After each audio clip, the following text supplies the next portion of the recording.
আসসালামু আলাইকুম। আশা করি সবাই ভালো আছো। আজকে আমরা ফিন্যান্সিয়াল ম্যানেজমেন্টের ২য় অধ্যায়ের একটা ম্যাথ নিয়ে ম্যাথ সমাধান করব। দেখি a company is considering an investment proposal which requires an initial cash outlay of টাকা ফি আচ্ছা ৫ লাখ আছে এখানে, তাই তো? মানে একটা কোম্পানি ইনভেস্ট করতে যাচ্ছে ৫ লক্ষ টাকা বিবেচনা করতেছে। মানে সে আ চিন্তা ভাবনা করছে ৫ লক্ষ টাকা বিনিয়োগ করবে। The project will have sale-based value of কত? ৳৫০,০০০ at the end of its estimated life of 5 years অর্থাৎ এই প্রজেক্টের সেল বেস ভ্যালু অর্থাৎ ভগ্নাবশেষ মূল্য আছে ৳৫০,০০০ এবং তার এস্টিমেটেড লাইফ হলো ৫ বছর অর্থাৎ আয়ুষ্কাল। দ্য কোম্পানি স্টেপ লাইন মেথডে ডিপ্রিসিয়েশন করতে চাচ্ছে।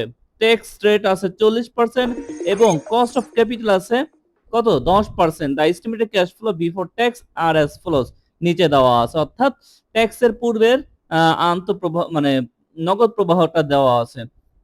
অ্যা এক ১ম বছরে এই ৳৫,০০,০০০ ইনভেস্ট করার মাধ্যমে আসছে কত? ১,২০,০০০, দ্বিতীয় বছরে ১,৪০,০০০, তৃতীয় বছরে ১,৬০,০০০, চতুর্থ বছরে ১,৮০,০০০, পঞ্চম বছরে ৳২,০০,০০০ আসছে। এখন আমাদের পে ব্যাক পিরিয়ড নির্ণয় করতে বলছে। পে ব্যাক পিরিয়ড নির্ণয় করতে আ যদি বলে তখন আমাদের C.CFET পর্যন্ত কি ক্যালকুলেশন করে নিতে হয়। হুম? আচ্ছা এইখানে সুবিধার্থে তোমাদের সুবিধার্থে পুরাটা করে দিয়েছে ওরা। একদম পিবি পর্যন্ত বের করে দিয়েছে। যেটা আমাদের নেট প্রেজেন্ট ভ্যালু মানে অন্য কিছু যেগুলি করব প্রফিট ট্যাক্স কি প্রফিটেবিলিটি ইনডেক্স এই জিনিসটা করতে গেলেও এগুলি লাগে।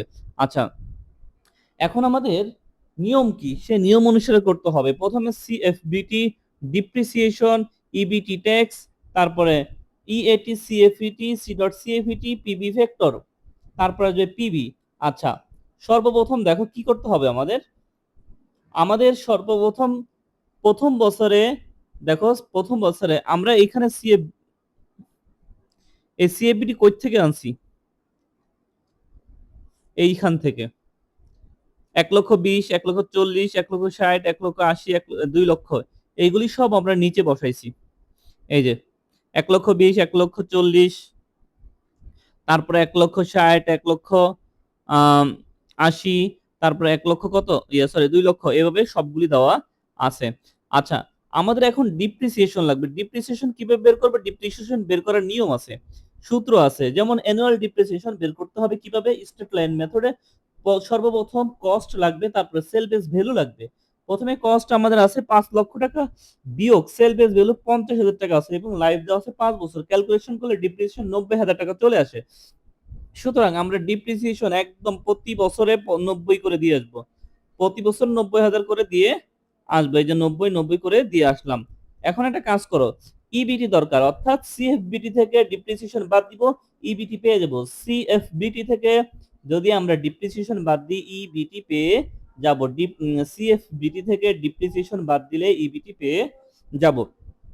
এভাবে আমরা সকল সালের সিএফবিটি থেকে ডিপ্রিসিয়েশন বাদ দিই, তাহলে আমরা ইবিটি পেয়ে যাব। আচ্ছা, প্রথম সালের ইবিটি ছিল দেখো সিএফবিটি ছিল ১,২০,০০০, সেখান থেকে ডিপ্রিসিয়েশন বাদ দিয়ে ইবিটি আসছে ৩০,০০০ টাকা।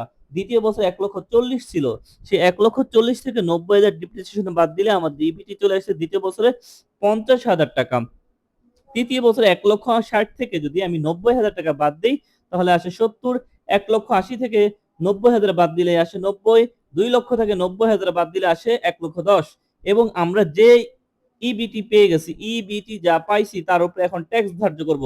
৩০,০০০ এর উপরে ট্যাক্স ধার্য করব ৪০,০০০, সকল কিছুতে ৪০,০০০ ধার্য করব। সকল কিছুতে ৪০,০০০ ধার্য সরি ৪০% ধার্য করব। সকল ইবিটিতে সকল ইবিটিতে আমরা ট্যাক্স ৪০% ধার্য করব। ৩০,০০০ এর উপরে ট্যাক্স ৪০% ধার্য করলাম, ১২,০০০ আসে। ৫০,০০০ এর উপরে ৪০% ধার্য করলাম, ২০,০০০ আসে। ৭০,০০০ এর উপরে যদি ধার্য করি ২৮,০০০ আসবে। ৯০,০০০ এর উপরে ৪০% ধার্য করলে ৩৬,০০০ আসবে। ১,১০,০০০ এর উপরে যদি ৪০% প্রয়োগ করি ৪৪,০০০ আসবে। আচ্ছা, এখন আমাদের ইবিটি থেকে ট্যাক্স যদি বাদ দেই তাহলে ইএটি পেয়ে যাব আমরা। আমরা যদি ইবিটি থেকে ট্যাক্স বাদ দিই এখন। ইবিটি থেকে যদি ট্যাক্স বাদ দিই তাহলে আমরা ইএটি পেয়ে যাব। তাহলে কি আসতেছে? ৩০ থেকে ১২,০০০ বাদ দাও ১৮,০০০ আসবে। ৫০ থেকে যদি ২০,০০০ বাদ দিই ৩০,০০০ আসবে। ঠিক সেইভাবে 70 থেকে 28,000 বাদ দিলে 42,000 এবং 90 থেকে 36,000 বাদ দিলে 54,000, 1,10,000 থেকে 44,000 বাদ দিলে 66,000 চলে আসে। এ হলো ইএটি পর্যন্ত চলে আসলেন। এখন সিএফইটি কিভাবে নির্ণয় করব? ডিপ্রিসিয়েশনের সাথে যদি ইএটি যোগ করি তাহলে আমাদের সিএফইটি চলে আসে। 90,000 ডিপ্রিসিয়েশন এবং ইএটি প্রথম বছরে 18,000 এটা যোগ করলে 1,08,000 চলে আসে। এভাবে দ্বিতীয়টা দেখো, দ্বিতীয় বছরে 90,000 আর ইএটির সাথে ইএটি 30,000 আছে। 1,20,000 ঠিক প্রতিটা 90 ডিপ্রিসিয়েশন তৃতীয় বছর 90,000 ছিল এবং দেখো এবং তোমার 54,000 ছিল, সরি 42,000 ছিল ইএটি। তাহলে আমাদের আসে কত?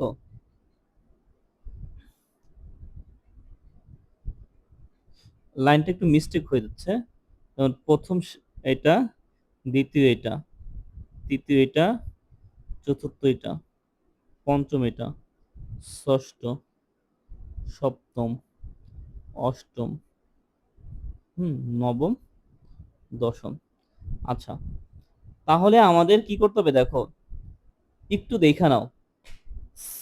সিএফএটির সাথে ডিপ্রিসিয়েশন যোগ করলে, সরি, ডিপ্রিসিয়েশনের সাথে যদি ইএটি যোগ করি তাহলে আমাদের আসতেছে দেখো তৃতীয় বছরে ডিপ্রিসিয়েশন আছে 90,000 এবং ইএটি আছে 42,000, 1,32,000 হবে। ঠিক এইভাবে 90 থেকে 90 সাথে 54,000, 90 সাথে 66,000 যোগ করলে আমরা সিএফইটি তৃতীয় বছরে পাচ্ছি 1,32,000, চতুর্থ বছরে 1,44,000, পঞ্চম বছরে 1,56,000 পাচ্ছি। আচ্ছা, এখন দেখো সি ডট সিএফইটি কিভাবে নির্ণয় করব? 1,08,000 লিখলাম। এই 1,08,000 এর সাথে দ্বিতীয় বছরের সিএফইটি যোগ করি তাহলে আমরা পাচ্ছি কি দেখো, 1,08,000 এর সাথে যদি আমরা 1,20,000 যোগ দেই তাহলে 2,28,000 আসে।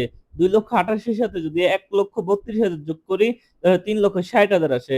আর 3,60,000 এর সাথে যদি 1,44,000 যোগ করি তাহলে 5,04,000 আসে।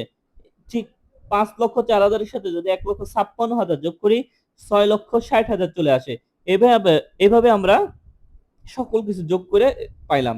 এখন সিএফএটি সকল কিছু সিএফইটি সকল সালের যোগ করে আসে আমাদের কত? আচ্ছা, এটা যোগ না, সি ডট সিএফইটি যোগ করা লাগবে। সি ডট সিএফইটি এই জিনিসটা লাগবে আমাদের পে ব্যাক পিরিয়ড নির্ণয় করার জন্য। সি ডট সিএফইটি আমাদের লাগে পে ব্যাক পিরিয়ড নির্ণয় করার জন্য। আমি আবার বলতে, সি ডট সিএফইটি আমাদের লাগে পে ব্যাক পিরিয়ড নির্ণয় করার জন্য এটা। আচ্ছা, আমাদের এখন আমরা আসি একটা সূত্রে আসি।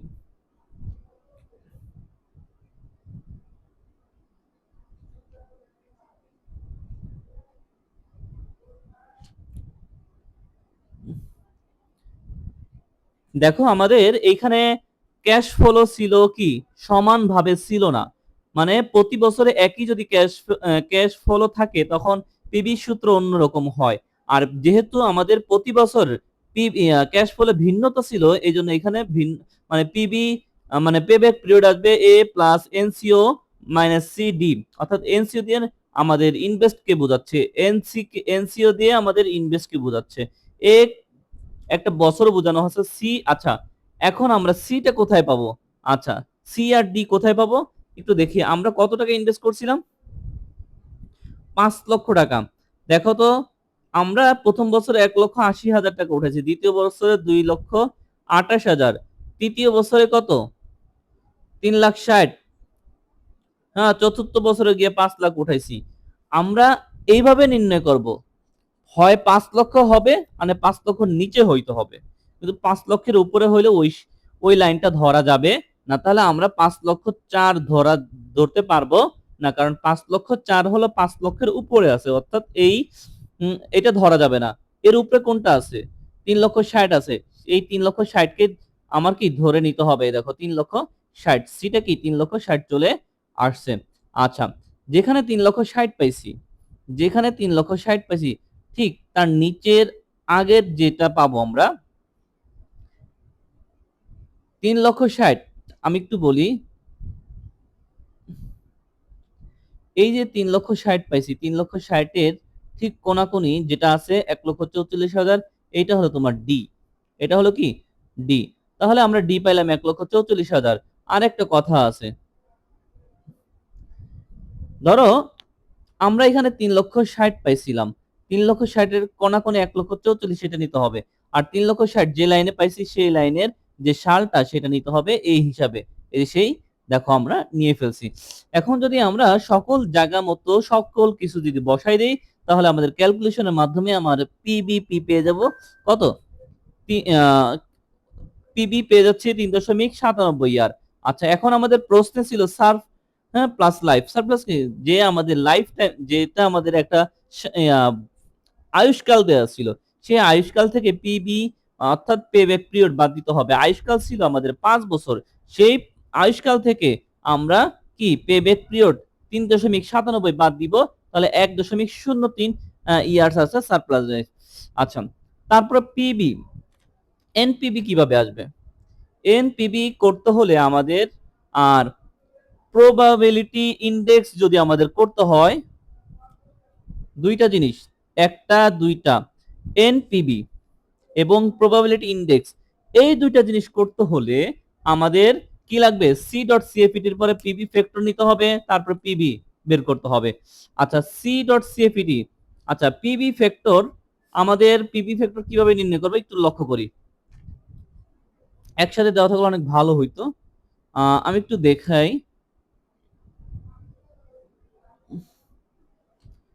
এই পিবি ফ্যাক্টরটা আসছে কিভাবে? পিবি ফ্যাক্টর আমাদের উপরে ক্যাপিটাল যে কস্ট অফ ক্যাপিটাল ছিল সেটা সেই 10% আমরা উদ্দীপক থেকে নিয়ে আসবে। এখন এটা কিভাবে বের করব? আমাদের পিবি ফ্যাক্টর বের করার একটা নিয়ম আছে, সেটা হলো কি জানো, 1 প্লাস, এই যে এইটার মাধ্যমে প্রতি বছরটা নির্ণয় করব। এই অন দিব আমাদের 10% এই আয়ের জায়গায় বসাবে। এখন এই এন এর জায়গায় প্রথম বছরের জন্য প্রথম 1 দিব, দ্বিতীয় বছরে 2, তৃতীয় বছরের জন্য 3, চতুর্থ বছরের জন্য 4, পঞ্চম বছরের জন্য 5 দিব। এভাবে দিলে প্রতি বছরের পিবি ফ্যাক্টর আমাদের বের হয়ে যাবে। অর্থাৎ পিবি ফ্যাক্টর প্রথম বছরটা কিভাবে বের করব? প্রথম 1 যা আছে তাই দিব, এই 1টা যা আছে তাই দিব। আমি একটু বলি,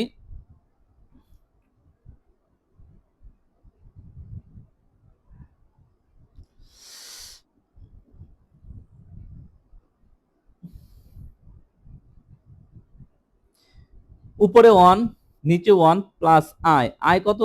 আমাদের 10% ছিল, অর্থাৎ 0.10 হবে, অর্থাৎ 1.10। এটার উপরে পাওয়ার যদি 1 দেই আর যদি ক্যালকুলেশন করি, তাহলে আমাদের কি পিবি ভেক্টর প্রথম বছরটা বের হয়ে যাবে। ঠিক এন এর জায়গায় যদি আমরা দ্বিতীয় বছর দেই, তাহলে দ্বিতীয় বছরের পিবি ফ্যাক্টর বের হবে। ঠিক এইভাবে আমরা যদি তৃতীয় বছর দিই, তৃতীয় বছরের পিবি ফ্যাক্টর বের হবে। তারপরে আমরা যদি চতুর্থ বছর এভাবে প্রয়োগ করি, চতুর্থ বছর আসবে, পঞ্চম বছর এভাবে আসবে, তারপরে ষষ্ঠ বছর, যেহেতু সেল বেস ভ্যালু আছে, ষষ্ঠ বছর পর্যন্ত আমাদের বের করে নিতে হয় না, ওই পঞ্চম বছর পর্যন্ত যা আছে তাই নিতে হয় আর কি। সেল বেস ভ্যালু যদি থাকে এইভাবে করতে হয়। এখন একটু লক্ষ্য করো, আমরা সি ডট সিএফইটি দেখো এখন কি করতে হবে, পিবি প্রেজেন্ট ভ্যালু কিভাবে বের করব? আমরা পিবি ফ্যাক্টর পাইছি, এইজন্য সিএফইটি এর সাথে যদি পিবি ফ্যাক্টর গুণ দেই, তাহলে আমরা প্রেজেন্ট ভ্যালু পেয়ে যাব। আমরা কি বলতে, সিএফএটির সাথে যদি পিবি ফ্যাক্টর আমরা গুণ করি, তাহলে আমাদের পিবি প্রেজেন্ট ভ্যালু আমরা পেয়ে যাব। এইভাবে সকল সালের সিএফএটির সাথে পিবি ফ্যাক্টর গুণ করলে আমরা সকল প্রেজেন্ট ভ্যালু পেয়ে যাব। আমরা এখন প্রেজেন্ট ভ্যালু যোগ করে নিব। প্রেজেন্ট ভ্যালু এখানে যোগ করার মাধ্যমে আসছে 5,22,780। এখন আমরা এনপিবি বের করা আমাদের জন্য খুবই সোজা। এনপিবি বের করা আমাদের জন্য খুবই সোজা। কিভাবে এনপিবি বের করবে দেখো, 3 নম্বরে এনপিবি এট 10%, অর্থাৎ আমরা পিবি ফ্যাক্টর 10% দিয়ে বের করছিলাম, সেই 10% এখানে দিতে হবে। তারপরে টিপিবি অর্থাৎ টোটাল প্রেজেন্ট ভ্যালু 5,22,780 পাইছি আমরা। কোথায় দেখো, এই যে পাইছি, সেইটাকে কি করব, এনসিও অর্থাৎ আমাদের যে ইনভেস্ট ছিল সেটা দিয়ে বিয়োগ দিব। দেখো আমরা টিপি টোটাল প্রেজেন্ট ভ্যালু পাইছিলাম 5,22,780, সেইটার থেকে বাদ দিব আমাদের প্রথম ইনভেস্ট ছিল 5 লক্ষ টাকা, সেটা বাদ দিলে আমরা যা পাবো সেটাই আমাদের এনপিভি চলে আসবে। তাহলে প্রবাবিলিটি ইনডেক্স কিভাবে হবে? টোটাল প্রেজেন্ট ভ্যালুর সাথে ভাগ দিতে হবে NCO, net net cash outflow. আচ্ছা, কথার কথা এখানে বলা হচ্ছে কি, আমরা যদি প্রবাবিলিটি ইনডেক্স বের করতে হয় তাহলে টিপিবি কে ভাগ দিতে হবে এনসিও দিয়া। আচ্ছা, টিপিবি আমরা যা পাইছিলাম 10% দিয়া, সেই টিপিবি বসাইলাম, তারপর এনসিও, এই দুইটা জিনিস যদি আমরা প্রয়োগ করি, গুণ 100 যদি দেই, তাহলে কি প্রবাবিলিটি ইনডেক্স আমরা কি পেয়ে যাব। আশা করি তোমরা বুঝতে পারছো।